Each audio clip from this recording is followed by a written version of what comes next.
बिस्मिल्लाहिर्रहमानिर्रहीम, अस्सलामुअलैकुम and a very good morning. Espresso में आपको खुशामदीद कहेंगे। मैं हूँ अर्मिला हसन और मैं हूँ इमरान हसन। इस उम्मीद और दुआ के साथ कि आप खैरियत से हैं। आपके नए दिन का आगाज़ हो चुका है, नहीं हुआ तो भी आपकी ज़ाती मर्जी है, आपका अपना दिन है, आपका अपना वक्त है, आप जैसे गुजारे। अगर हो चुका है तो good luck for the day.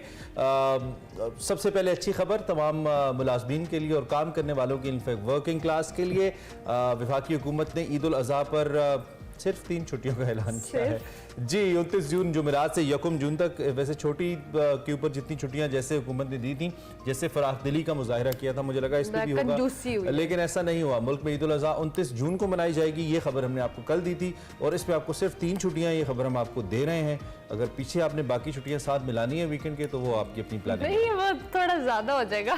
Friday से या थर्सडे से पहले मतलब 3 वर्किंग डेज होते हैं, मुश्किल हो जाएगा आप लोगों के लिए छुट्टियां साथ आपको अभी हमारे सरकारी मुलाजमीन की प्लानिंग का पता नहीं है, इसलिए आप कह रही हैं। हाँ, कर लेंगे वो, कुछ ना कुछ चलें जी, कोई बात नहीं। Good luck. अगर आप मिला सकते हैं तो पूरा हफ्ता छुट्टी करें, हमारा कुछ नहीं है, हम 3 छुट्टियां ही करेंगे। बताने का मकसद ये है कि टिकट्स वगैरह बुक कर लीजिए। बड़ा रश हो जाता है बसों के ऊपर, फिर आपको एक तो जगह नहीं मिलती और बसों वाले किराए बड़े बढ़ा देते हैं। तो मुकामी इंतजामिया से हम इन एडवांस ये गुजारिश भी कर रहे हैं कि आप जो बस के अड्डे हैं, ये जो जहाँ से लोगों ने जाना है, तो वहाँ पे ज़रा देख लें कि किराए नाजायज़ ना लिए जाएँ लोगों से। बहुत ज़्यादा किराए बढ़ा दिए जाते हैं, सीट्स नहीं मिलती, रश हो जाता है, तो इसलिए मसाइल हो जाते हैं। और इस दफ़ा चूँकि आपने कुर्बानी भी करनी है, बहुत से लोगों ने कुर्बानी के लिए भी जाना है, तो आपकी प्लानिंग अकॉर्डिंगली होनी चाहिए। छुट्टियाँ सिर्फ 3 हैगियां जे। हाँ जी, बहुत नहीं तो समझ नहीं। अच्छा जी, इसके अलावा आज वर्ल्ड योगा डे भी है और वर्ल्ड म्यूजिक डे भी है। दोनों बहुत ही रिलैक्स, हाँ ये बहुत वो ना रिलैक्सिंग किस्म के डेज होते हैं, तो दुनिया भर में आज प्रैक्टिस किए जाते हैं। योगा डे भी, योगा वैसे आपकी सेहत के लिए बहुत अच्छा है, 2 म्यूजिक भी उतना ही अच्छा है जितना योगा अच्छा है। सो योगा भी करें, म्यूजिक भी सुने और म्यूजिक सुनते हुए योगा करें। बोथ आपको दोनों फिजिकली और स्पिरिचुअली फिट रखने की चीजें। और आप एक तो ये है कि अपनी पसंद का म्यूजिक, यस, इसको अपनी लाइफ में साथ साथ रखें, बजाय इसके कि आप कुछ मनफी ख्यालात सोचें, किसी के बारे में कोई कॉन्स्पिरेसी प्लान करें जहन में। बेहतर नहीं आप अच्छा सा म्यूजिक सुन लें, बेहतर नहीं आप 30 मिनट 40 मिनट योगा कर लें और अपने आप को फ्रेश कर लें। इस पर हमने बात करनी है। इसके साथ साथ एक बड़ी इंपॉर्टेंट खबर कल से चल रही है, वो टाइटैनिक के मलबे का नज़ारा करने के हवाले से एक एक्सपीडिशन है जो कि लोगों को लेके जाती है और लोगों को टाइटैनिक या ज़ेर समंदर जो मुख्तलिफ माउंटेन्स वगैरह है उनका नज़ारा बाकियात हैं जिसका नज़ारा कराती है। तो जनाब ये आप दोस्त जो कल कुछ लोगों को लेके गई, इसमें 2 पाकिस्तानी बिजनेसमैन भी शामिल हैं। इसमें नाम इनका शहजाद दाऊद है और इनके बेटे सुलेमान दाऊद हैं, ये भी शामिल हैं। एक बड़े अमीर इसमें ब्रिटिश बिजनेसमैन शामिल हैं, वो भी इसमें हैं। और ये कनाडा के साहिल से 350 मील दूर बैर-ए-क़यानूस पैसिफिक की गहराइयों में गुम होने वाली आबदोज़ है जी। और इतवार के रोज़ ये 5 अफराद पर मुश्तमिल, इसे ओशन गेट कंपनी की टाइटन का टाइटल दिया गया था इसको, और 8 दिन के सफ़र के लिए गई थी। अभी तक पता नहीं चला, लेकिन रिपोर्ट्स आ रही हैं कि शायद कुछ सिग्नल्स मिले हैं। और अमेरिकी जो $2.5 लाख हैं, उसमें इसका टिकट खरीदा गया था, जिसका मकसद जो है 1912 में जो गर्क होने वाली टाइटैनिक है उसका मलबा या उसके बाकियात हैं, उसका नज़ारा किया जाना था। और ये टाइटैनिक का जो मलबा है जी, बहर-ए-ओकियानूस में 3800 मीटर की गहराइयों में मौजूद है। और इसके हवाले से कुछ टेक्निकल ख़राबियों की खबर आई है कि जी टेक्निकल ख़राबी की वजह से जो राबिता है या सिग्नल्स है उस तरह से नहीं पहुंच पा रहे। और कल मैं एक इंटरव्यू भी देख रही थी BBC पर, उन्होंने कहा जी इसमें 40 आवर्स के लिए बस ऑक्सीजन अब रह गई है इसमें, एमरजेंसी एमरजेंसी ऑक्सीजन जिनके दोस्त के अंदर मौजूद है। So let's hope and pray कि अल्लाह ताला खैर आफियत से इन लोगों को वापस ले आए। ऑब्वियसली इट्स अलार्मिंग कि लोग जा रहे हैं, इतने महंगे टिकट्स दे रहे हैं वहाँ पर नीचे समंदर की गहराइयों में, वहाँ से उनका इस तरह से गायब हो जाना या सिग्नल या रडार पे ना आना, इट्स अलार्मिंग। अच्छा, इसमें एक ऐसे साहब जिन्होंने पहले ट्रैवल किया था, कल मैं एक इंटरनेशनल न्यूज़ एजेंसी की रिपोर्ट पढ़ रहा था, उन्होंने बताया जी कि जो कॉन्ट्रैक्ट साइन करवाया जाता है, इस पर 12 मौत का जिक्र किया जाता है। उस कॉन्ट्रैक्ट के अंदर साइन में मौजूद होता है कि आपकी मौत वाकई हो सकती है। ये एक DW की रिपोर्ट थी, चले मैं कोट कर देता हूँ। So this is very interesting और अल्लाह करे कि ये महफूज रहें। इस पे क्या अपडेट्स आती है आपको बताएंगे। बहुत से लोग कह रहे हैं कि टाइटैनिक देखने गए थे, टाइटैनिक जैसे हो गए, लेकिन देखते हैं कि क्या रिपोर्ट्स आती है। हमारी बेस्ट विशेस और दुआएं फैमिलीज के साथ हैं जिनके लोग इनमें मौजूद हैं। अच्छा जी, एक और ताज़ा तरीन खबर है, वो भी आपको दे ही दें, अब खबरों से पेट भर ही दें, सुबह सुबह नाश्ता करा दें आपको। एक तो कल आपने देखा था जमानतें खारिज हुई थी शाह महमूद कुरैशी साहब की और असद कैसर साहब की, और वो ऐसे भागे थे जैसे हमारे अकाउंट से सैलरी भागती है, बिल्कुल आने की फौरी बाद उनको हमने भागते देखा। और आज की खबर ये कि सरवर खान साहब सरवर खान साहब जो कि एविएशन के मिनिस्टर रहे हैं, जिनकी वजह से जिनकी एक स्टेटमेंट ने पीआईए को बहुत ज्यादा मुश्किलात का शिकार कर दिया था, नुकसान पहुंचाया। चले अर्नल ने कह ही दिया तो मैं भी कह देता हूँ कि यस शी इज राइट। तो उनको जनाब गिरफ्तार कर लिया गया। ताज़ा तरीन सूरत हाल है, गिरफ्तारियों का सिलसिला जारी है। साबिक वफाकी वज़ीर हैं गुलाम सरवर साहब, पीटीआई के अहम मेंबर हैं और एमएनए ओबियसली हैं, उनको जनाब गिरफ्तार किया गया। इनके साथ मंसूर हयात खान और साबिक एमपी अम्मार सिद्दीक खान जो कि भतीजे हैं गुलाम सरवर साहब के, इनको भी गिरफ्तार कर लिया गया है और उनको दोस्त की रिहाइशगाह पर इस्लामाबाद पुलिस और एलीट फोर्स के दर्जनों एहलकारों ने छापा मारा और इनको गिरफ्तार किया गया और टेक्सला में इन पे मुकदमात भी दर्ज हैं। मुकदमात। अच्छा जी, ये जो थी ताज़ा तरीन सूरत हाल जो कि हमने आपको सुबह सुबह बता दी हैं, जो छोटी स्टोरीज या लाइटर स्टोरीज थी, उसके बाद ये कुछ इंपॉर्टेंट डेवलपमेंट्स भी हुई हैं। लेकिन इसके साथ साथ इकॉनमी एक ऐसा टॉपिक है जिस पे बार बार बात करनी भी चाहिए और हम करेंगे भी, और इसके लिए आपको बताएंगे आज की बड़ी खबर।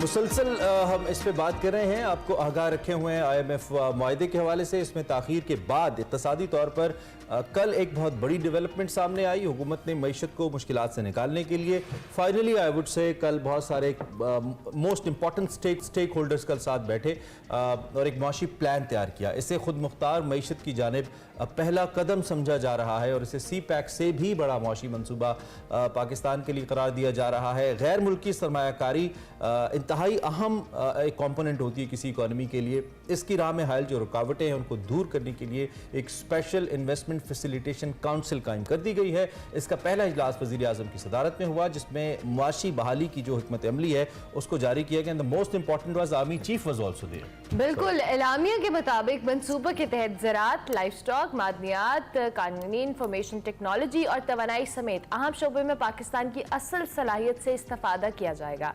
SIFC सरमायाकारों को 1 विंडो की सहूलत दी जाएगी, जबकि मंसूबे के तहत 4 से 5 बरस में 15 से 20 लाख अफराद को रोजगार भी मिलेगा।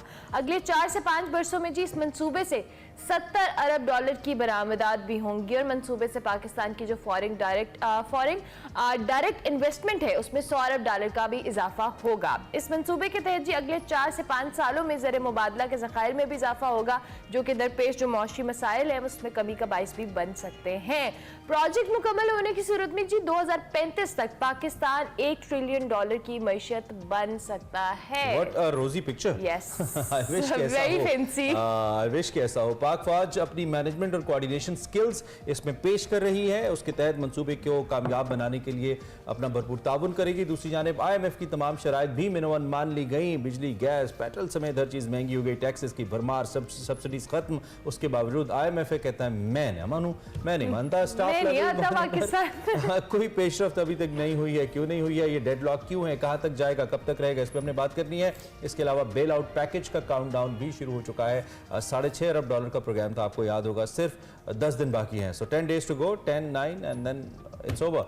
वजीर खजाना इसाक डार साहब जो कि बहुत कॉन्फिडेंट आदमी है इस मामले में, गुज़िश्ता रोज़ बरतानिया हाई कमिश्नर से वर्चुअल मुलाकात की, उनसे IMF के मामले पर मदद मांगी है। उन्होंने मुकम्मल ताउन की यकीन दहानी करा दी है। बरतानिया ने कहा है कि हम अपना बेस्ट करेंगे जो आपके लिए कर सकते हैं। दूसरी जानिब पाकिस्तानी जो बरामद कुनंदगान है, हम टॉकिंग अबाउट एक्सपोर्टर्स, उनके हवाले से बड़ी खबर है। बरतानिया ने बड़ा फैसला किया है। पाकिस्तान समेत जो तरक्की पजीर मुख्तलिफ ममालिक हैं उन्हें तजारती स्कीम उनको दोबारा से उनकी जानिब से बहाल कर दी गई है और इसके तहत मुतल्लिका महकमों के या मुल्कों की जो टैरिफ्स हैं इसमें कमी की गई है, आसान तजारती सहूलियात दी गई हैं और जनरलाइज स्कीम रेफरेंस की बुनियाद पर इसे नाफिजुल अमल किया गया है। तो इससे भी पाकिस्तान को काफ़ी हेल्प हो सकती है। इसी पे हमने इस इब्तदाई सेशन के अंदर बात करी। बिल्कुल, उसके लिए सबसे बेहतर गेस्ट हमारे पास, बल्कि बेहतरीन गेस्ट जो उस पर हमें डिटेल बता सकते हैं, डॉक्टर खाकान नजीब मौजूद हैं। Thank you very much doctor Khaqan and a very good morning. I hope you are doing well. सबसे पहले तो डॉक्टर खाकान, ये जो पाकिस्तान की मौशी बहाली का प्लान कल पेश किया गया है, इस प्लान को आप किस तरह से देख रहे हैं और क्या हम ये कह सकते हैं कि जो IMF से हमारे मामला तय नहीं हो पाए उसकी जगह ये प्लान B है या ये एक अलग से एक सिस्टम है? इसको आप किस तरह से इस पे कमेंट करेंगे? अरमला, देखिए, हमने जब भी बात की है आपस में तो हमने ये गुफ्तगू की है कि Pakistan, IMF, world bank, friendly countries, commercial monies, bond, ये सारे जो हैं इनको कहते हैं हम डेट क्रिएटिंग इन, यानी कि डॉलर के इनको होते हैं, but they are all creating. जो कल बात हो रही है वो हो रही है कि किस तरह हम डेट क्रिएटिंग इनफ्लो से हटकर हम नॉन डेट यानी कि इन्वेस्टमेंट जो आती है वो डेट क्रिएटिंग नहीं होती, क्योंकि वो आपके मुल्क में आती है, वो कोई नो हाउ लाती है, वो कैपिटल लाती है, वो कोई फैक्ट्री सेटअप करती है। और अगर हम समझदार कौम हो तो हम ऐसी फैक्ट्री सेटअप कराएंगे जिनमें एक्सपोर्ट का पोटेंशियल हो। हम अगर एग्रीकल्चर में कॉर्पोरेट फार्मिंग में जाएंगे तो उससे क्या होगा, उससे आप अपनी एग्रीकल्चर की जो इंपोर्ट 10 अरब डॉलर की करते हैं वो शायद तब्दील हो जाएगी विद लोकल प्रोड्यूस। अगर ये ऐसा हो तो फिर आपके 10 अरब डॉलर बचना शुरू हो जाएंगे, उसमें से जो भी आप बचा पाएंगे। पाकिस्तान ने शायद पहले भी जेफ-17 थंडर बाहर बेचा है। डिफेंस प्रोडक्शन में एक स्कोप है, हमारी पाकिस्तान ऑर्डिनेंस फैक्ट्री है, दीगर अदारे हैं जो इस पे काम कर रहे हैं।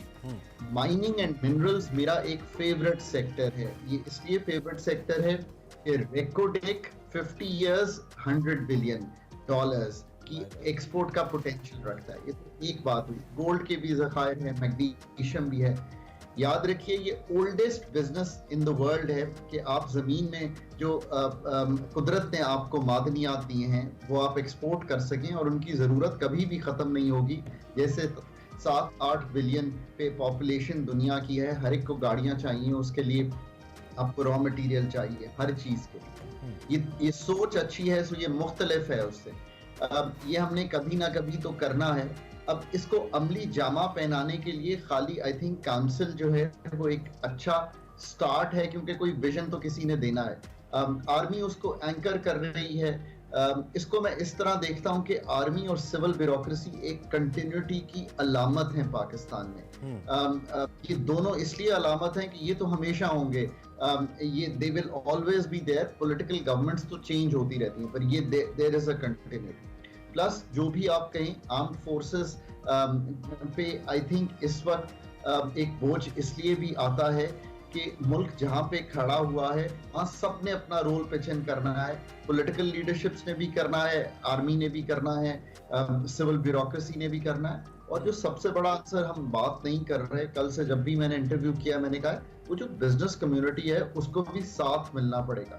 This should not only be about the investor who is sitting in Saudi Arabia और यूएई और चाइना, बिल्कुल होना चाहिए उनके बारे में, but this should also be there is a domestic investor, उसको भी एक्साइट करना है। उसको 3 चीजों का ओपियम जो है ना, जो they are on on an opium track of gold, property and now on a higher opium of dollars, इससे हटाकर री इंसेंटिवाइज करना है towards manufacturing, towards corporate farming, towards digging the ground, and जो anti export bias है उसको हटाना है। ये मैंने इसलिए कहा है कि as a vision it's good.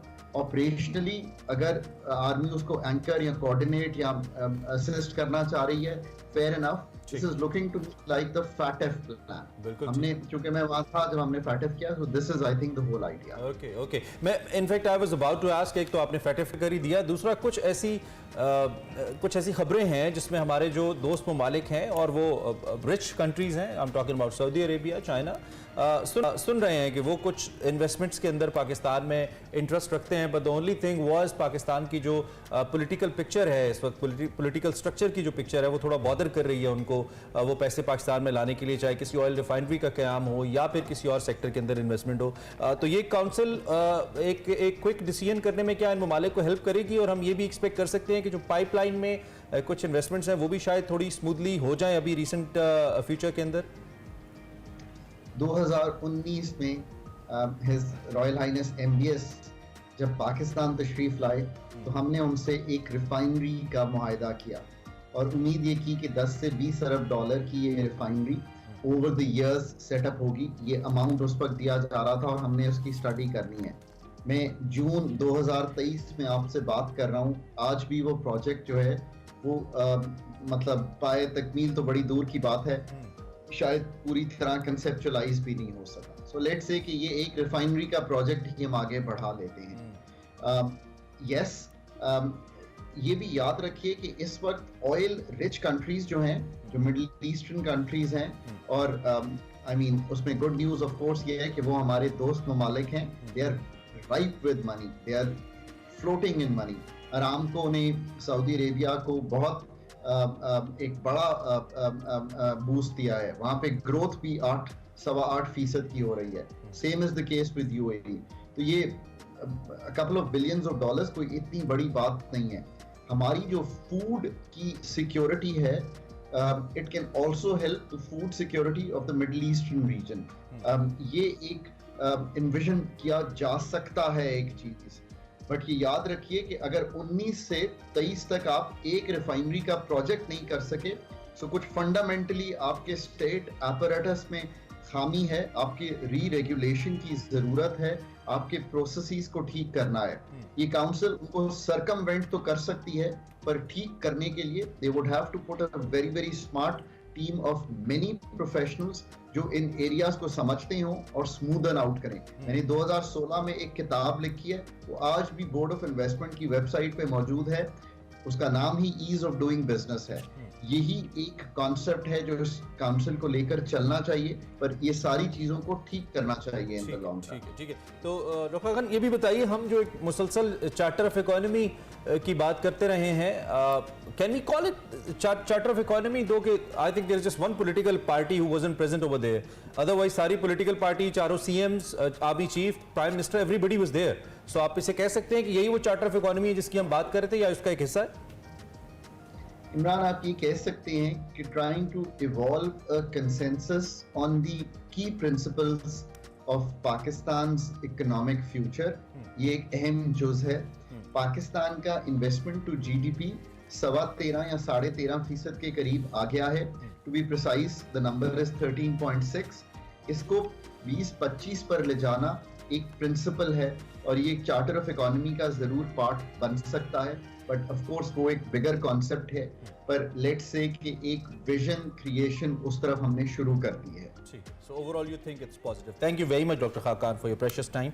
आप तशरीफ लाए और हमें इस अहम मौजू पे अपने तजर्बे से बताया कि आप इसको कैसे देखते हैं। It's a good development for Pakistan's economy, और मुस्तकबिल के लिए हमें लगता है कि अगर इस पे अमल दरामद होता है और FDIs आती हैं पाकिस्तान में, तो इकोनॉमी हमारी बेहतरी की जानिब जाएगी। Plan is very good. अच्छा जी, ब्रेक पर जाने से पहले हम विश करेंगे पाकिस्तान और इस्लामी दुनिया की पहली खातून वज़ीर-ए-आज़म मोहतरमा बेनज़ीर भुट्टो की, जिनकी आज 70वीं सालगिरह मनाई जा रही है। 21 जून 1953 को पैदा होने वाली मोहतरमा बेनज़ीर भुट्टो को 2 मरतबा पाकिस्तान की वज़ीर-ए-आज़म बनने का एजाज़ हासिल है। आपका ताल्लुक अगरचे तबका इशराफिया से था, मगर इसके बावजूद हमेशा अवाम के साथ जुड़ी रही। वालिद की हुकूमत का तख्ता उलटने और उनको फांसी दिए जाने के बाद बेनज़ीर भुट्टो को नज़रबंदी और जलावतनी की सौगतें बर्दाश्त करनी पड़ी।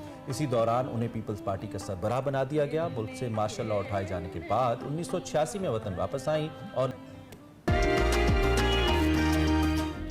Welcome back. वक्त हुआ चाहता है हमारे सेगमेंट मेरा पाकिस्तान का, और उफैरा फैज आज परफ्यूम मार्केट हमें लेकर जा रही है। ये परफ्यूम मार्केट क्या है, कैसी खुशबुएं आती हैं वहां पे, दिखाते हैं आपको।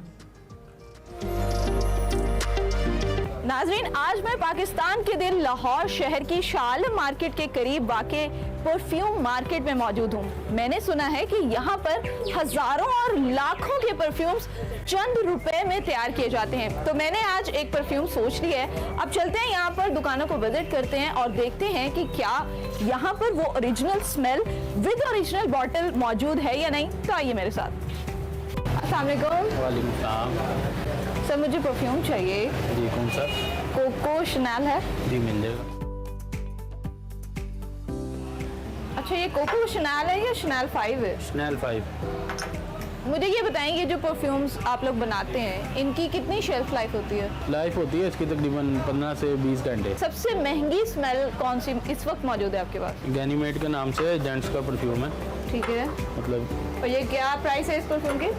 ओरिजिनल तो है तकरीबन 80,000 प्लस होगा, यानी कि इधर हम अगर आपको 100 ml का बना के दें तो तकरीबन 4,000 5,000 के अंदर बना देते हैं। एक दो और आपको दिखा देता हूँ, वेंटस क्रीड है। हाँ, वेंटस क्रीड एक ऐसा परफ्यूम है जिसका मेरा ख्याल है सभी जानते हैं इसके बारे में। ये देखें, और अच्छा खासा महंगा परफ्यूम है। 90,000 प्लस इसकी बिल्कुल ऐसा ही है। और ये कितने की मिलेगी बॉटल? तकरीबन 4,000 का बन जाएगा। अच्छा, आपके पास ओरिजिनल बॉटल्स होती हैं या आप लोग अपनी बॉटल्स में रिफिल करते हैं? ओरिजिनल नहीं होती, ये बॉटल्स होती है अपने पास, ये चाइना की ना। नाज़रीन, यहाँ से हमने रेट तो ले लिए हैं, लेकिन ना तो मुझे यहाँ पे ओरिजिनल बॉटल मिल रही है और इनके रेट काफ़ी ज़्यादा हैं। मेरा बजट है आज का 1500 से 2000 के करीब। अस्सलाम वालेकुम। कैसे हैं अल्लाह का आप? शुक्र है, अल्लाह का करम। अच्छा, मुझे आज परफ्यूम चाहिए लेकिन ओरिजिनल बॉटल के साथ। वर्साची का ब्रांड है लेडीज में, ये बहुत स्किल रनिंग है इसकी, ये आप चेक करें। वर्साची पिंक लेडीज में, अच्छा, वर्साचे पिंक है। पिंक है लेडीज में ठीक ना। है, सीके में है आपके पास? सीके में पड़ा हुआ है ये मैम, ये सीके में भी आ गया, ठीक है। ये सीके में भी आ गया। अच्छा, इन सब की ओरिजिनल बॉटल्स भी हैं आपके मिल पास? जाएंगे, अवेलेबल हो जाएंगे। लेडी मिलियन है आपके लेडी पास? मिलियन का भी मिल जाएगा, उसकी बोतल भी मिल जाएगी। ये उसकी बोतल है ओरिजिनल, अरे चेक वाह। कीजिएगा आप। और इसकी ये खुशबू भी आपको मिल जाएगी, ये लेडी मिलियन की खुशबू है। अच्छा, ये ईडीपी है या ईडीटी है? एडीबी है जी, नाइस। और इसकी लास्टिंग भी 24 आवर चलेगी इंशाल्लाह ताला। ये जो बॉटल्स हैं आपके पास, ये कहाँ से आती हैं? ये कर दें। ये बोतल्स जो आती हैं, ये वो आपके घरों से वो कबाड़िए वगैरह जो स्क्रैप में, हाँ। वो फिर उसको ला के मैं सेल आउट कर देते हैं। अभी मैंने इसको फिल करवाना है, जी, जी। विद ओरिजिनल बॉटल मुझे चाहिए। जी मिल जाएगी तो आपको। ये कितने तक का ये वैसे तो बनाने को ये 2000 का भी होगा, रिजनेबल प्राइस 1500 है इसकी। ये मेरे सामने बना सकते हैं? हाँ व्हाई नॉट, अभी बना तो देंगे चलें आपको। जी, आपको मेकिंग दिखाते हैं। इसमें हम ये मिलाएंगे 25 ml खुशबू, अब इसमें हम मिलाएंगे अल्कोहल, और ये कितने परसेंट जाएगा? ये 75% होगी इसमें। अच्छा। अच्छा, मुझे एक चीज बताएं, जी, ये जो आपने खुशबू ऐड की है, ये ऑयल बेस्ड है? ऑयल बेस है। ठीक है। अगर ये बेस ठीक नहीं होगी तो परफ्यूम ठीक नहीं बनेगा आपका। आप इसको हमें इंजेक्शन से ना इसको फिल करेंगे। हमारी ये आपका बॉटल जो है वो परफ्यूम रेडी तैयार हो रही है। जी बिल्कुल। ये जो ओरिजिनल बॉटल्स है परफ्यूम की, जी जी, ये आपको कितने की पड़ती है? ओरिजिनल बोतल्स कभी तो हमें 200 की, 400 की, 500 की मिल जाती है कबाड़ियों से ना। तो ये जो परफ्यूम तकरीबन 45,000 का है, तो हमें पड़ जाएगा तकरीबन 2000 में। अच्छा, मुझे ये बताएं कि जी। ये जो मुख्तलिफ दुकानों वाले हैं, जी जी, यही परफ्यूम्स बहुत महंगे बेचते हैं, तो क्या वो यहाँ से बनवा के जाते हैं? बाज लोग बनवाते हैं और बाज लोग ओरिजिनल भी बेचते हैं। अच्छा, ओरिजिनल और इसमें कितनी सिमिलैरिटी होती है? 90% या 95%, 95%? 95% लगभग वाओ। होती है। अब ये देखें, इसको हम ये इसको फिल कर रहे हैं, इसका ये लॉक लगेगा इधर, ये चीज अब अरे ये वाह। इसका रेडी तकरीबन हो गया। ये अब जबरदस्त। 24 आवर इसको आपने फ्रीज रखना है, फिर ये और मजेदार आपका परफ्यूम बन जाएगा, जेन्युइन बन जाएगा ये। वाओ, परफ्यूम हमारा यहाँ पर रेडी हो चुका है। इसको हम पैक करवाते हैं, पेमेंट करते हैं, और यहाँ से आगे अभी हम चलेंगे मजीद कुछ और शॉप्स पे। आप सिर्फ इत्र में डील करते हैं, तो आपके पास कौन कौन सी वैरायटी है? मेरे पास तो इत्र में ऊद भी हैं, इंग्लिश में, अरेबियन में, तकरीबन 300-400 में अबूर कर चुका हूँ इनमें। हमारा थान जी जी, ये मैं आपको एक ऊद दिखाता हूँ। अच्छा, अब ये मुझे ये साथ से बताते जाएं कि आप लोग ये बोतल के हिसाब से देते हैं या तोले के हिसाब से? तोले के हिसाब से देते हैं। ये समझ लेके ये सोने का भाव है। ये ऊद है मैम, ये आप इसको चेक कर सकती हैं, बड़ा हार्ड है, थोड़ा सा दूर रख के चेक करना। ये ऊद है, प्योर ऊद है, इसको कहते हैं ऊद अच्छा, इसमें आप कुछ ऐड करेंगे? नहीं, इसमें कुछ भी नहीं ऐड करना। ये आप कपड़ा वॉश भी कर लेंगे तो ये नहीं जाएगा। अच्छा, अगर मैं ये जो ऊद आपने मुझे दिखाया, अगर मैं इसकी एक बॉटल तैयार करवाऊँ तो क्या रेट उसका बनेगा? ये ऊद आपको कम से कम 5000 का भी तैयार होगा, 5000? 10,000 का भी तैयार होगा बॉटल दिखाएंगे आप मुझे? हाँ जी हाँ जी, 100 ml की सैंपल बॉटल ये है, ये 10,000 की भी तैयार होगी, अच्छा। 5,000 की भी होगी, और हमारे पास कम से कम आपको 4,000 में मिल जाएगी उदल हिंद की। ये आज मैंने आपको खुशबुओं की मार्केट का विजिट कराया। मुख्तलिफ खुशबुएं जो है वो मैंने ट्राई की, और अगर आप खुशबुओं से मोहब्बत करते हैं तो इस मार्केट का विजिट करना तो मस्ट है। इसी के साथ मुझे दीजिए इजाज़त और देखते रहिए एक्सप्रेसो।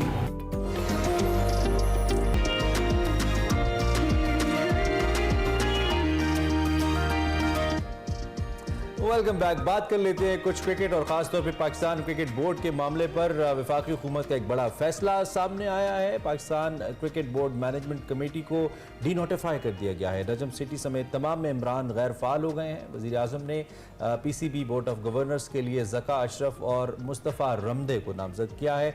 ये कंट्रोवर्सी पिछले काफ़ी दिनों से चल रही थी। अब ये ऊँट किस करवट बैठता है? ये इंतहाई अहम पोस्ट जिसको हर कोई लेना चाहता है, one of the most wanted post I must say इन पाकिस्तान, ये किस किस्से में आती है? दिस इज द क्वेश्चन जिसका जवाब हम तलाश करने की कोशिश करेंगे। बिल्कुल, ज़का अशरफ के लिए रास्ता बन गया है, क्योंकि जरदारी साहब की बड़ी ख्वाहिश थी और उन्होंने कहा था कि PCB जो चेयरमैन होंगे वो ज़का अशरफ होंगे, उनकी जानिब से जो नॉमिनेट किया गया था। नजम सेठी साहब ने कुछ दिन पहले ट्वीट किया था ट्विटर के ऊपर, उन्होंने कहा था कि जी मैं इस नॉमिनेशन से ही खुद को साइट पे कर रहा हूँ। उसके बाद जी क्या ताज़ा तरीन सूरत हाल है हमने आपको बताई है, इसी पे बात करेंगे। यूसुफ अंजुम साहब हमारे साथ मौजूद है, हैं, हमारे सीनियर स्पोर्ट्स जर्नलिस्ट भी हैं, उनको खुशामदीद। Thank you very much Yusuf साहब, बहुत शुक्रिया। ये मामला बिलाखिर अब कुछ हद तक क्लियर हो गया है। पहले बड़ा मुबहिम सा मामला था कि किस तरह से इस प्रोसेस को आगे लेके चला जाएगा, जबकि गवर्नमेंट की जानिब से नजम सेठी साहब थे और जो पीपल्स पार्टी यानी आसिफ अली जरदारी साहब ने ज़का अशरफ साहब को नॉमिनेट किया था। जी बिल्कुल, लेकिन ये जो सफ़र है ज़का अशरफ के लिए इतना आसान नहीं लग रहा बनस्बत इस वक्त जब ज़का अशरफ से इससे पहले जो 2013 और 2014 में आए थे, तो अब उनके लिए थोड़ी मुश्किलात ज़रूर हैं। इसमें कानूनी कुछ पहलू हैं जिनके पर रोशनी डालना ज़रूरी है। तो ये कि जब रमीज़ राजा की रुखसती के बाद 6 माह दिए गए थे नजम सेठी और उनकी कंपनी को, जो मैनेजमेंट कमेटी के उन्होंने काम किया, उन्होंने बोर्ड ऑफ गवर्नर बनाना था जिसमें 2014 के आइन के मुताबिक रीजन का क़याम था, दोबारा इलेक्शन वगैरह करवाने थे। उस सारा प्रोसेस करने के बाद उन्होंने अब ये स्टेज एक बनाई थी कि नजम सेठी साहब को दोबारा यहाँ पर चेयरमैन पीसीबी 3 साल के लिए लाया जाए, लेकिन फिर अचानक ज़का अशरफ इसमें बीच में आकर उन्होंने मजबूरन सियासी प्रेशर की वजह से बैकफुट पे जाना पड़ा नजम सेठी साहब को। इससे पहले भी नजम सेठी साहब 2013 और 2014 में जब भी इनका ज़का अशरफ साहब के साथ आमना सामना हुआ चेयरमैनशिप के हवाले से, तो उनको बैकफुट पे जाना पड़ा था। मैं याद है कि जब नजम सेठी साहब ने सुप्रीम कोर्ट के अंदर खड़े होकर ये कहा था कि वो अब चेयरमैन पीसीबी के उम्मीदवार नहीं है, इतना प्रेशर था उनका ज़का अशरफ का और ये चेयरमैनशिप के हवाले से। ये रवायती हरीफ है इस तरह, और हर दफ़ा ज़का अशरफ उन पर हावी रहते हैं। तो आप देखना ये कि वो इस दफ़ा किस तरह अपने आप को मैनेज करने में कामयाब होते हैं, क्योंकि जो एक सियासी चाल चली है नजम सेठी साहब ने जो अपने बोर्ड ऑफ गवर्नर बनाया, जिसमें 4 रीजनल एसोसिएशन के नुमाइंदे हैं, जिनमें आखिरी वक्त पे उन्होंने तब्दीली की है। इससे पहले डेरा मुराद जमाली था, लाड़काना था, अब्ताबाद था और उसके साथ साथ बहावलपुर थे। लेकिन उन्होंने जाते जाते जो उसको 2014 का जो आइन उसके खिलाफ एक उसमें नई शिकल डाली है कि परफॉर्मेंस की बुनियाद पर इनका इंतखाब किया जाए। तो उसमें उन्होंने पेशावर को लिया है, इसके बाद इस्लामाबाद है, कराची है, तो लाहौर है साथ साथ, यानी कि अपने वो बंदे उन्होंने बोर्ड में एडजस्ट कर दिए जो मुस्तफा रमदे के लिए ज़्यादा वोट कर सकते हैं। ओके।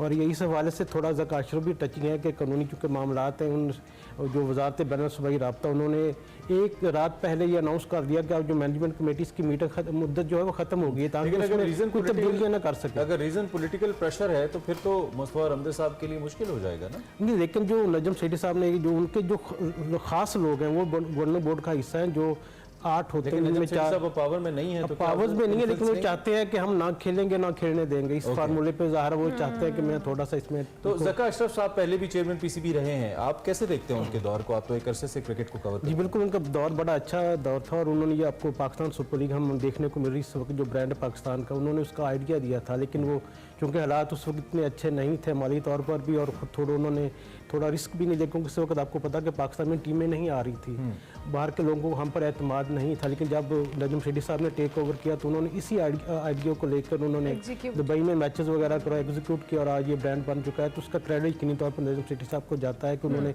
उसको फार्मूलेट किया कि जो आइडिया था। अच्छा, पीसीबी के अंदर ऑब्वियसली नजम सेठी साहब ने जहाँ बहुत अच्छे इनिशिएटिव्स लिए हैं, कुछ मसाइल भी हैं, कुछ ऐसी चीज़ें हैं जिनमें रिफॉर्म्स की ज़रूरत है।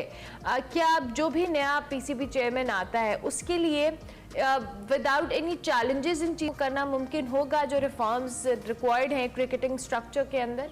जी बिल्कुल, हर बंदा ये दावा करता है कि जो भी चेयरमैन आता है वो कहता है हम क्रिकेट को ठीक करेंगे, लेकिन वो जाते जाते कुछ किस्म के मसाइल खड़े कर जाते हैं, जिससे जो एक दफ़ा फिर पाकिस्तान डी ट्रैक हो जाती है। तो अगर ज़का अशरफ साहब खुद को चेयरमैनशिप बनवाने में कामयाब रहते हैं, जिसका भी फैसला होना है तकरीबन 2 हफ्ते उसमें लगेंगे। क्योंकि इस वक्त जो बोर्ड के मामलात हैं वो इलेक्शन कमिश्नर शहजाद फुर कुराना साहब के हाथ में है।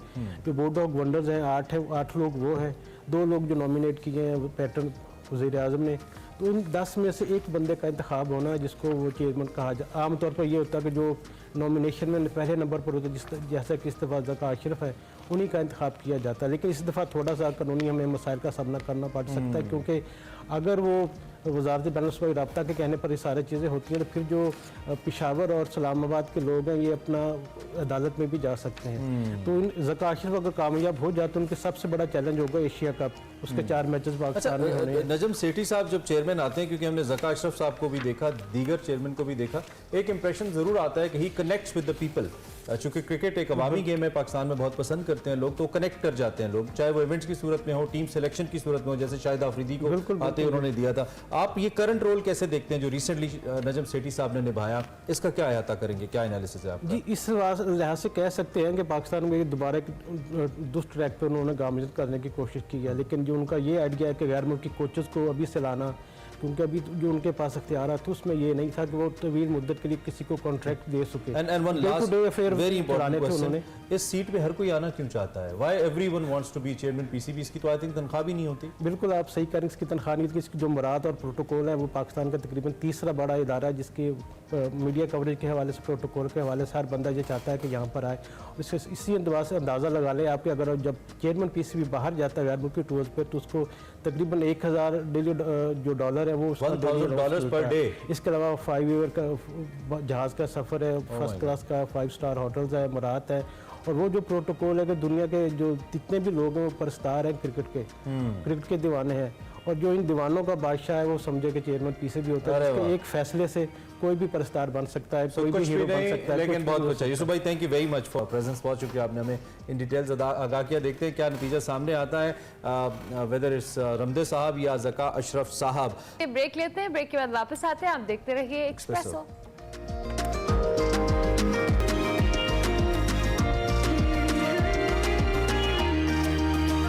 Welcome back to Expresso. Break के बाद वापस आ गए। और ये कहा जाता है कि आपका मुंह और दांतों की जो सेहत है वो ही आपकी अच्छी सेहत की जामिन होती है। अगर आपके मुंह या ओरल हेल्थ आपकी अच्छी है तो उस बहुत सारे ऐसे ओरल इश्यूज होते हैं जिसकी वजह से आपके मुंह में कैविटीज हो जाती हैं, दांतों में, दाढ़ों में कुछ सोजिश होती है, कोई और मसाइल होते हैं, ब्लीडिंग होती है, तो आपकी सेहत को इससे खतरा लाक हो सकता है। बिकॉज हम जो खाते हैं और ये सारी चीज़ें हमारे दांतों में फंस जाती हैं, जरासीम उससे मसूरों की जो पॉकेट्स के अंदर दाखिल हो जाते हैं और उसके बाद ये आपके ब्लड के अंदर शामिल होते हैं। इसी तरह से वो सांस की बीमारी हो, दिल, गुर्दे, जोड़ों, इसमें बहुत सारे मसाइल हो सकते हैं। ये मैं आपको डरा नहीं रही, मैं आपको बता रही हूँ क्योंकि ये वाकई हम चीज़ें निगलेक्ट करते हैं और अक्सर लोग हमारे दांतों के जो भी मसाइल हैं उनको हम नज़रअंदाज कर देते हैं, उस पर प्रॉपर फोकस नहीं करते।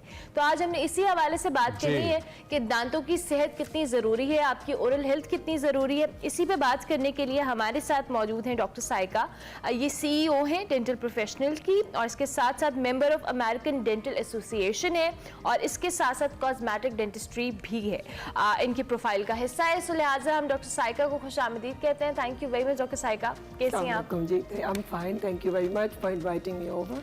डॉक्टर साइका, ओरल हेल्थ के हवाले से भी हम बात करें, इट्स वेरी इंपॉर्टेंट और हमारे यहाँ आप जाकर शायद मुझे लगता है थोड़ी बहुत अवेयरनेस है, हम लोगों की इतना फोकस नहीं होता, हम नज़रअंदाज कर देते हैं छोटे छोटे मसाइल को।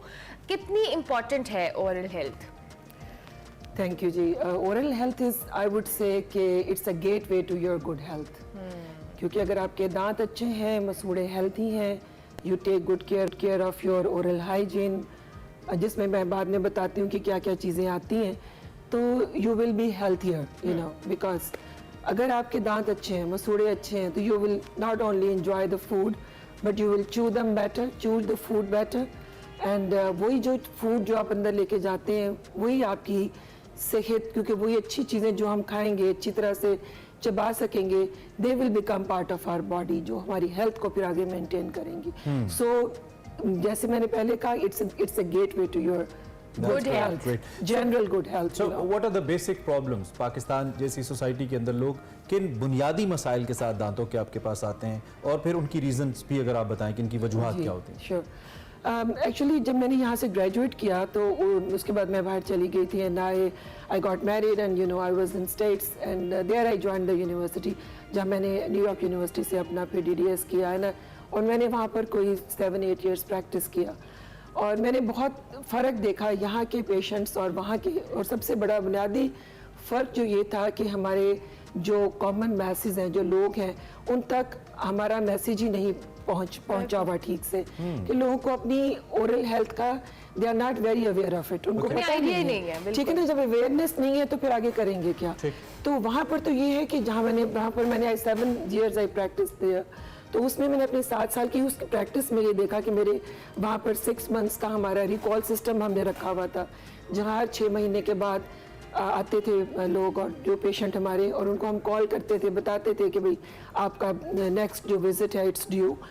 तो उससे जो एक मेंटेनेंस है, जो कि unfortunately I am part of my country and I am Pakistani also, but unfortunately हमारा थोड़ा मेंटेनेंस में ना हाथ थोड़ा होला है। हम लोग उसको नहीं, अपना अच्छी से अच्छी चीज़ लेते हैं, खाएंगे पहनेंगे, लेकिन मेंटेन नहीं करते। तो जबकि हेल्थ के अंदर ये कि आपको एक एज तक तो चले, आपने थोड़ा सा चूंकि यंगर एज में अगर आप तो आपने उसको फॉर ग्रांटेड ले लिया, मगर जब आप थोड़े से 40 प्लस माइनस जब इस एज पे आते हैं, if you don't take good care of your general health and particularly your oral health, तो फिर प्रॉब्लम स्टार्ट हो जाती है। और यहाँ पर जी, और यहाँ पर ये है कि उनको पता नहीं है कि ब्रशिंग कैसे करनी है, मेजर टूथपेस्ट का क्या रोल है, टेक्निक का क्या रोल है, और अगर दांत अच्छे होंगे तो क्या फ़ायदा होगा उनके लिए। मेरा मतलब एक बिल्कुल कॉमन चीज़ें हैं जो कि वो अवेयरनेस क्रिएट नहीं की गई। लेकिन व्हेन जब मैं वापस अभी आई हूँ और मुझे अब प्रैक्टिस करते हुए यहाँ पर भी काफ़ी अर्सा हो गया, तो I have seen a little change, you know,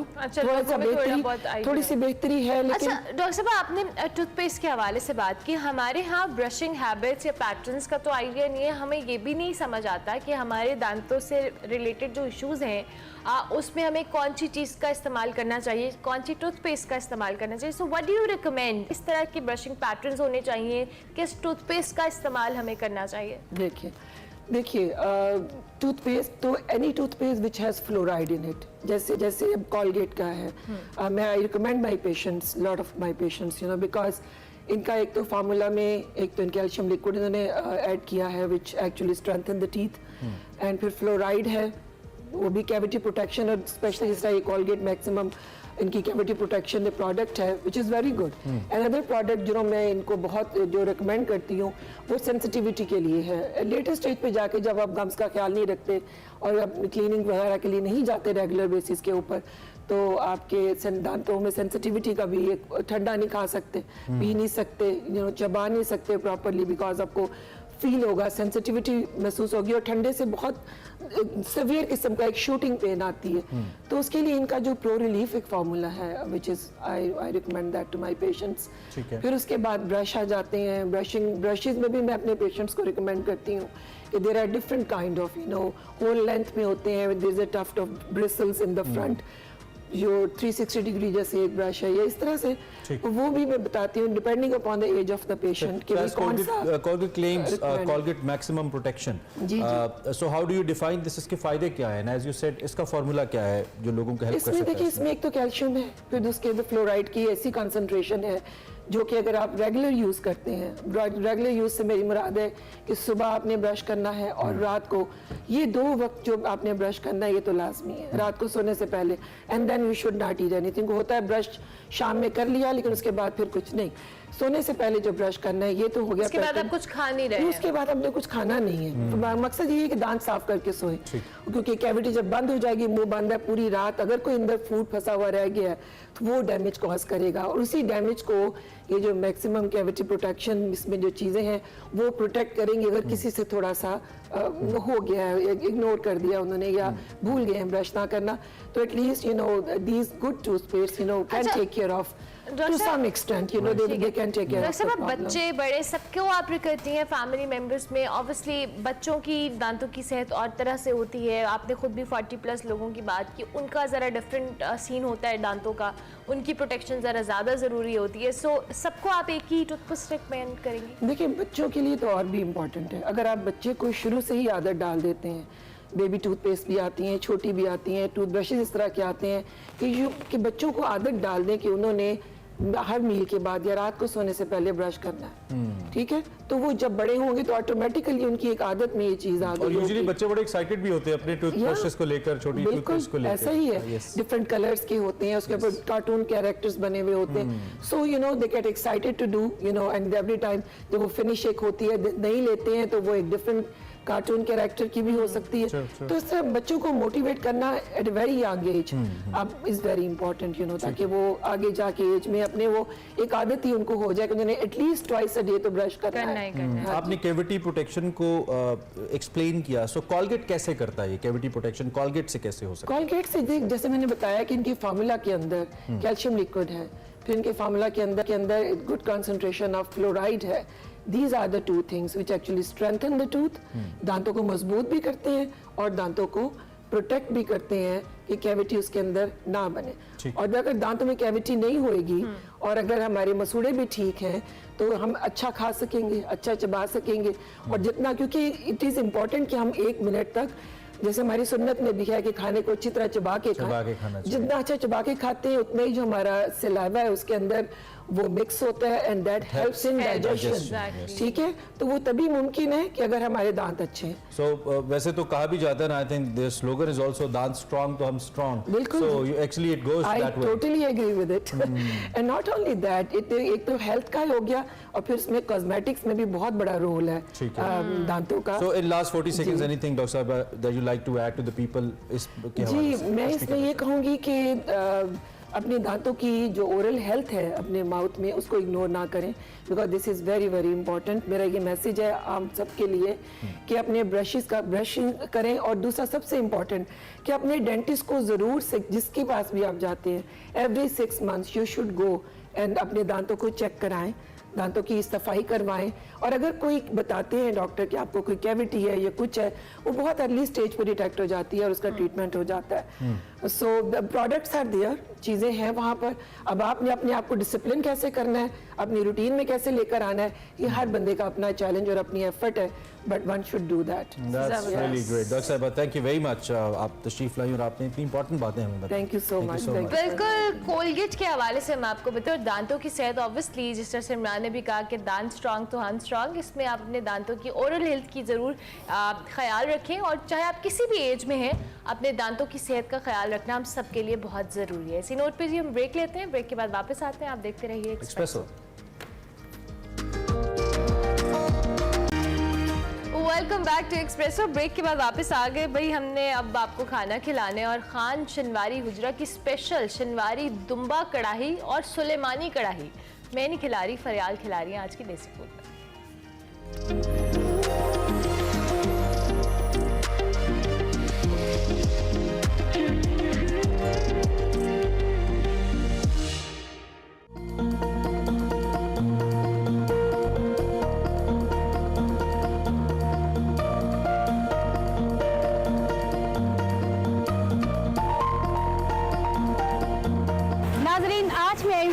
शनवारी हुजरा Johar town में। यहाँ के रश से आप अंदाज़ा लगा सकते हैं कि यहाँ का खाना निहायत ही लजीज है। नाजरीन, यहाँ पर चप्पल कबाब जो है वो तैयार किए जा रहे हैं और इसके साथ ही अफगानी पुलाव का सेक्शन है। नाजरीन, यहाँ पर अफगानी पुलाव है और इसके बिल्कुल ही साथ कोयलों पर बारबेक्यू तैयार किया जा रहा है। नाजरीन, यहाँ पर बहुत तादाद में जो है कढ़ाई तैयार की जा रही है, जिसमें सबसे पहले सलमानी कढ़ाई आती है और उसके बाद शनवारी कढ़ाई तैयार की जाती है। इनकी खास बात तो ये है कि ये सारी कढ़ाई लकड़ी पर तैयार करते हैं। आए चलकर लोगों से पूछते हैं वो यहाँ से क्या खाना पसंद करते हैं और ऐसी क्या इनके खाने की खास बात है जो लोगों का इतना सारा रश लगा हुआ है।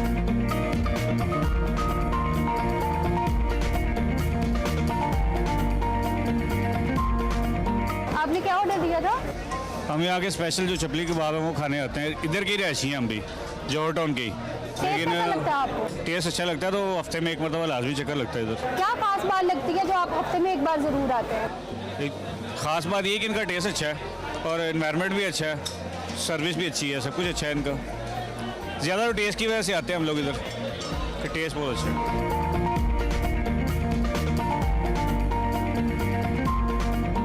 आप कहाँ से हैं? मैं बेसिकली KPK से हूँ। अभी आपने क्या ऑर्डर किया?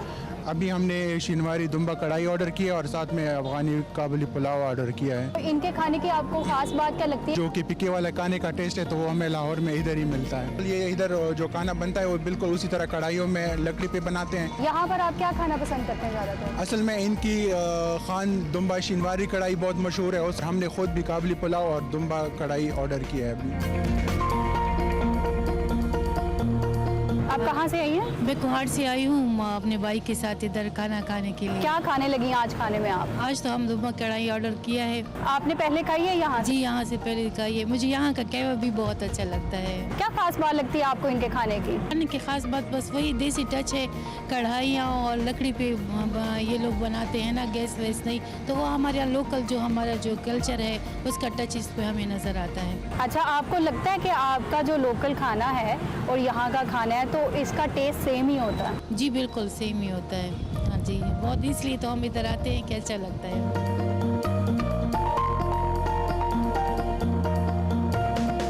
आप कहाँ से हैं? हम लाहौर से हैं। अच्छा, तो क्या ऑर्डर किया? एक रोश किया हमने और दूसरा सलमानी कढ़ाई। अच्छा, क्या शौक से खाते हैं आप यहाँ से? रोश जो है ना वो यहाँ से मैं जितनी दफ़ा भी आया हूँ हमेशा जो है ना रोश ही हमने यहाँ से ट्राई किया। इस दफ़ा जो है वो नई एक चीज़ की है, सलमानी कढ़ाई।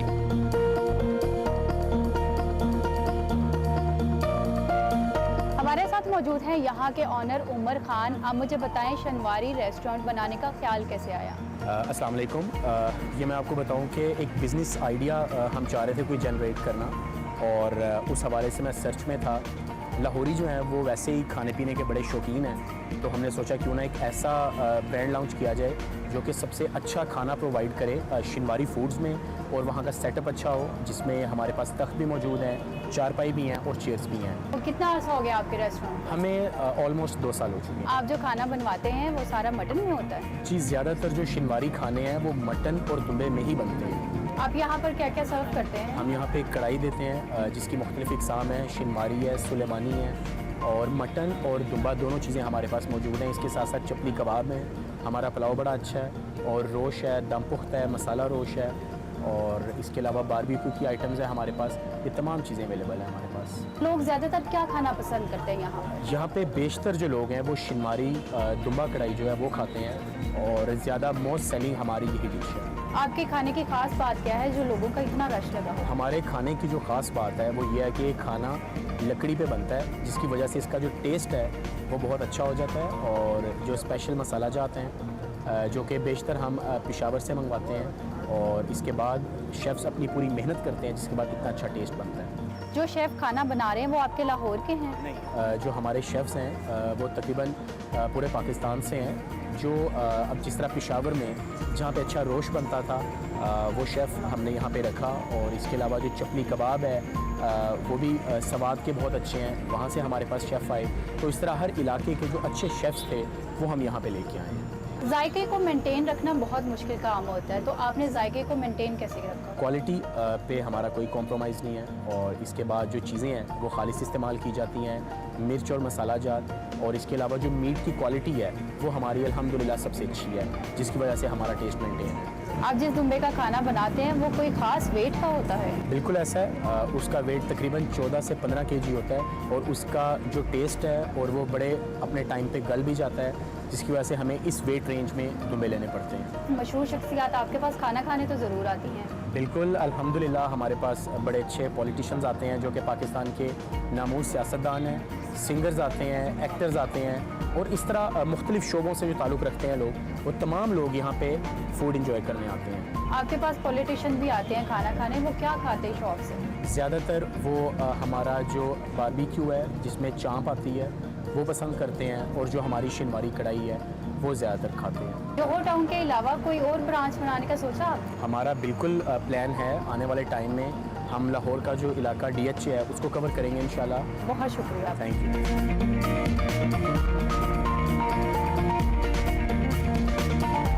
नाजरीन, मेरे लिए खाना आ चुका है जिसमें स्पेशल शनवारी कढ़ाई, चपली कबाब और अफगानी नान है। इसको ट्राई करते हैं।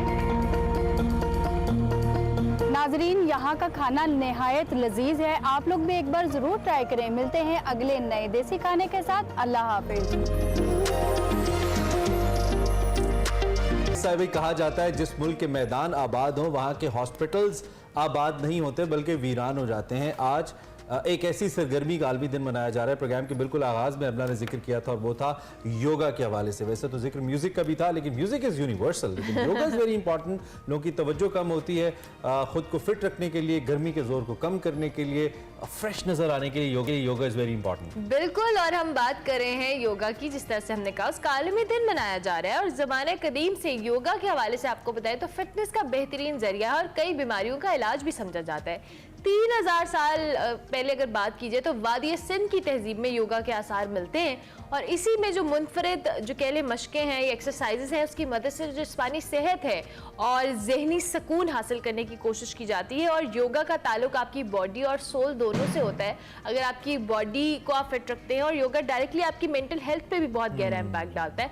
सो आज वर्ल्ड योगा डे है। इट्स वेरी इंपॉर्टेंट और हमने इसके ऊपर काफ़ी सेशंस अपने स्टूडियोज में भी किए हैं, वी रिमेंबर। इंशाल्लाह आगे भी जाके करेंगे, आपके लिए बहुत ज़रूरी है। ट्यूटोरियल वीडियोज़ हैं उनको देख के, लेकिन बेहतर ये है कि अगर किसी एक्सपर्ट की मदद ली जाए। और इसमें सबसे अहम बात यह कि योगा के लिए कोई एज ग्रुप लाजमी नहीं है। बहुत से लोग समझते हैं कि चाहे वो कि शायद वो 60 से ऊपर चले गए, खासतौर पे ख़वातीन, तो उनको कोई प्रॉब्लम हो सकती है। तो भाई इसमें कोई एज ग्रुप की लिमिट नहीं है, आप कर सकते हैं। मैंने इमरान बहुत सारी ख़वातीन जो अपने लेट 40s में होती हैं या 50s में होती हैं, उनकी बॉडी के अंदर क्योंकि वो इतने सालों से योगा करी, इतनी फ्लेक्सिबिलिटी और ये सारी चीज़ें, पॉस्चर उनका इतना अच्छा होता है क्योंकि वो बहुत इनिशियली योगा कर रही होती हैं, स्टार्ट भी कर देती हैं और वो उसको कंटिन्यू करती रहती हैं। तो इट्स वेरी इंपॉर्टेंट कि आप योगा करें और हमें भी अल्लाह मियां तौफीक दे और मदद दे। अच्छा जी, प्रोग्राम का वक्त खत्म हुआ, हम आपसे कल मिलेंगे, तब तक के लिए अल्लाह हाफ़िज़।